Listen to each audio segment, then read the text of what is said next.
Hello, I'm Mr. Bunyan and I'm going to talk to you about design and technology at GCSE. So thank you for taking the time to watch this talk. Hopefully it answers any questions and sheds some light on the subject in a little bit more detail.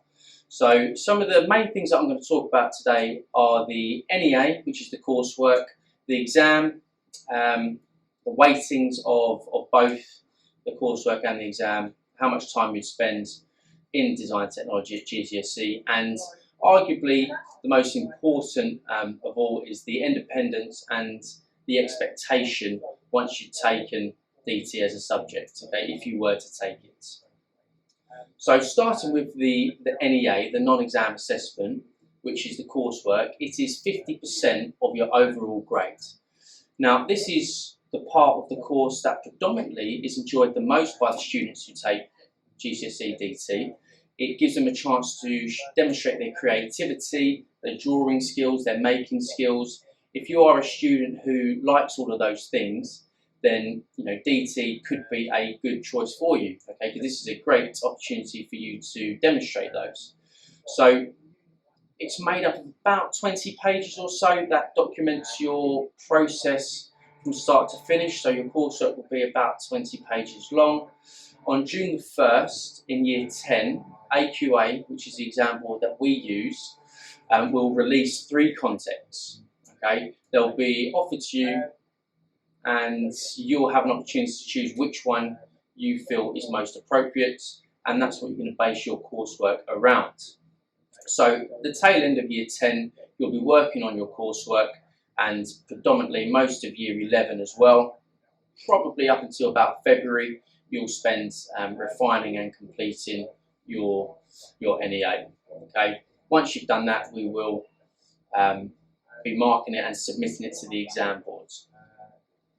The exam is the other 50% of the course. Okay, so there's only one to sit. It's 2 hours long. It's out of 100 marks, and we will spend Year 10 going through the theory work that will appear on that exam. Okay, so we will do theory start of Year 10 alongside some drawing tasks, alongside some practical tasks, and at the end of Year 10, when the concepts are released, we will also look at some of the appropriate units that will lend themselves to the NEA as well. So during Year 10, we will be testing theory knowledge as we complete units.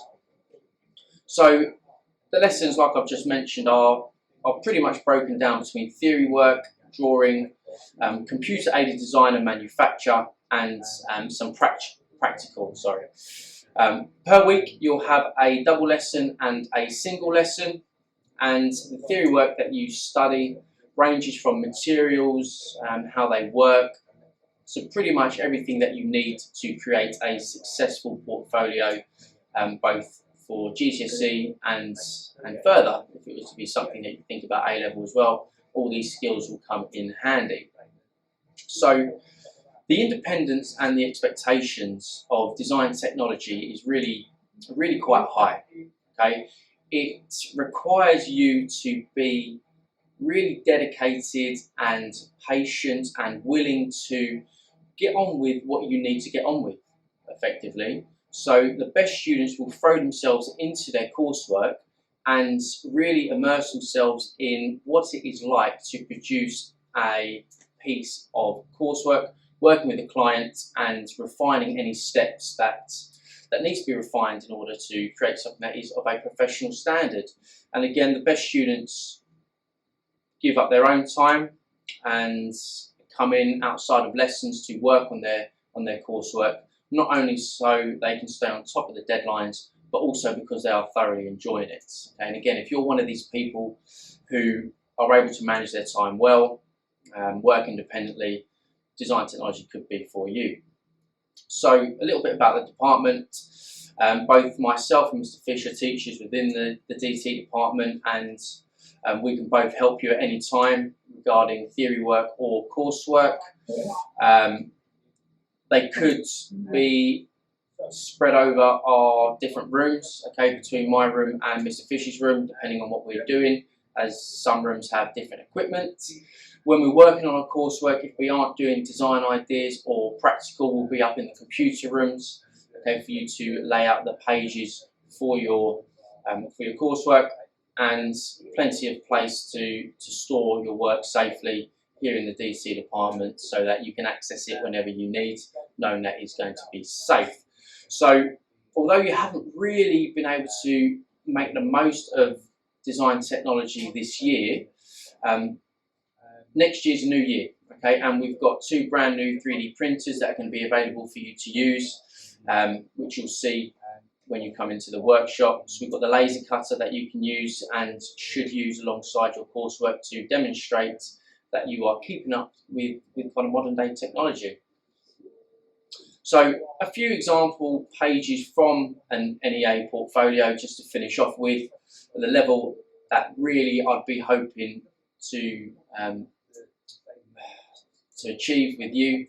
Okay, we've got some research pages, we've got some design pages, we've got some development pages there.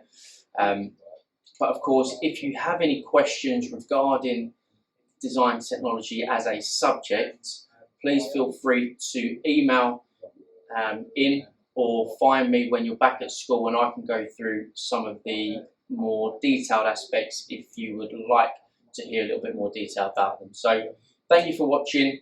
Any questions, please do send them my way, and hopefully see you next year.